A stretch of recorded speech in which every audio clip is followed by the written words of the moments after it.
Hello everyone, welcome back to my channel. Today, I'm going to introduce an automated account nurturing software for you.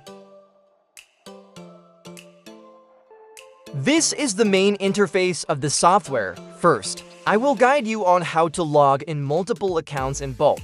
You simply paste your account details here, then select the category and choose the correct account format. After that, click Add, and the software will log in all accounts at once.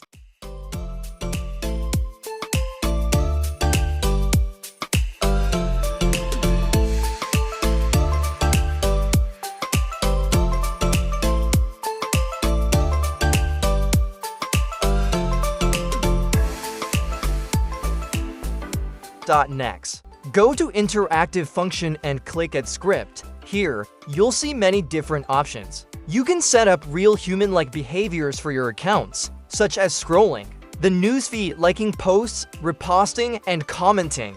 You can also interact with target accounts by reacting to posts, commenting, or reposting their content. In addition, you can interact with communities. For example, you can scroll community feeds, like posts, comment, reply to comments, and even join or leave groups automatically. In this demo, I'll select a script that I've already prepared. Then, I choose the accounts and simply click Start. And that's it, the system will begin running automatically.